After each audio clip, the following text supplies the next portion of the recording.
बिस्मिल्लाहिर्रहमानिर्रहीम, अस्सलाम वालेकुम। और आज मैंने जिस टॉपिक को चूज़ किया है, जैसे कि आप जानते हैं कि my channel is about educational thoughts और सम मोटिवेशनल थॉट्स और कुछ ऐसी ऐसी चीज़ों को सामने लाना कि जिनके बारे में लोग बात करने से घबराते हैं।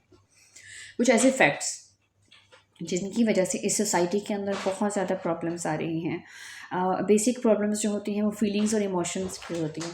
तो उसके लिए जो ज़रूरी चीज़ है, सबसे पहले जानना ये ज़रूरी है कि हमें अपने बच्चों को ग्रो कैसे करना है। मुझे उन पेरेंट्स के साथ अपने इस वीडियो के थ्रू बात करनी है कि जिन पेरेंट्स ने अपने बच्चों को इग्नोर किया बचपन में, उनको वो तमाम अटेंशन्स नहीं दी कि जिनकी वजह से, जो अटेंशन उनको नहीं मिली उसकी वजह से वो इस माशरे का, इस सोसाइटी के एक नासूर बन के रह गए।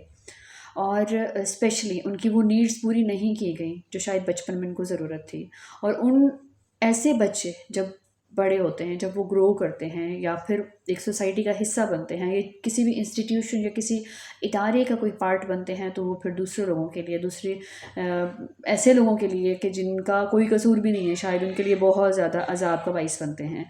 क्योंकि वो बेसिकली मेंटली सिक लोग होते हैं और उनकी जो एक मेंटल कंडीशन है वो इस हद तक ख़राब हो चुकी होती है कि उनको गलत और सही के दरमियान में फ़र्क का बिल्कुल भी पता नहीं चलता।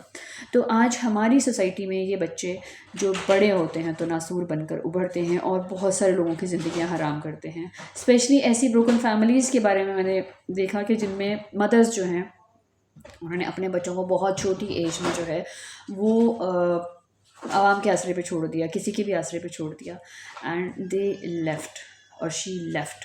और उसके बाद क्या हुआ कि जब वो बच्चा बड़ा हुआ तो वो मुआशरे का एक ऐसा ख़तरनाक इंसान बना कि जिसको कभी भी, क्योंकि उसको वो फीलिंग्स जो हैं वो आ ही नहीं सकती हैं कि जो कि उसको बचपन। अच्छा, और इसी वजह से मैं एक चीज़ करती हूँ कि हमेशा हमें हमें करना क्या है कि हमें बिहेवियर्स को टीच करना है।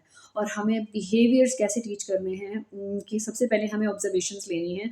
हमें उन बिहेवियर्स को नोटिस करना है कि क्योंकि हमारी क्लास में या फिर हमारी सराउंडिंग में ऐसे बहुत सारे स्टूडेंट्स भी होंगे कि जिनका बिहेवियर जो है ना वो आपको मतलब एक दूसरे से डिफरेंट मिलेगा।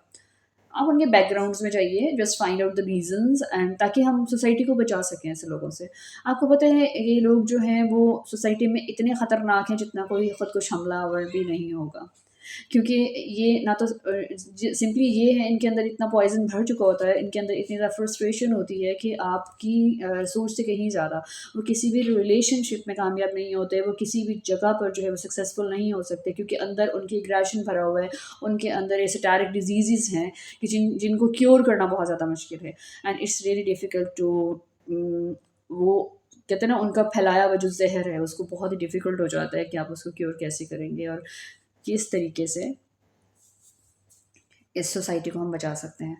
तो ऐसे स्टूडेंट्स की मैं कुछ कहानियाँ आपको बताऊँगी, मैं नेम नहीं लूँगी, लेकिन कुछ ऐसे लोगों की कहानियाँ आपके सामने प्रेज़ेंट करूँगी कि जिन्होंने बहुत सारे लोगों के साथ प्ले किया और उसके बाद जो है वो जो डिस्ट्रक्टिव थॉट्स थी ना उनको इम्प्लीमेंट करके किस तरीके से ज़िंदगियों को बर्बाद किया और किस तरह से जो है वो इंसानों की साइकी के साथ जो है प्ले करते हैं और आपको आइडिया भी नहीं होगा। और ये सारा उनके अंदर वो फ्रस्ट्रेशन है जो बचपन में उनको विरसे में मिला और उनको उनकी घर की तरबियत से मिला। तो बहुत मैटर करता है कि हमें जो है वो हम चेक करें कि घर का इन्वायरमेंट क्या है। Sometimes we need to involve to just find out the better person, better version of humanity. बहुत ज़्यादा ज़रूरी होता है कि हम इंसानियत का एक बेस्ट वर्जन क्रिएट कर सकें, हम कोशिश कर सकें कि हम ऐसी जहर से इस माशरे को बचा सकें। Thank you so very much.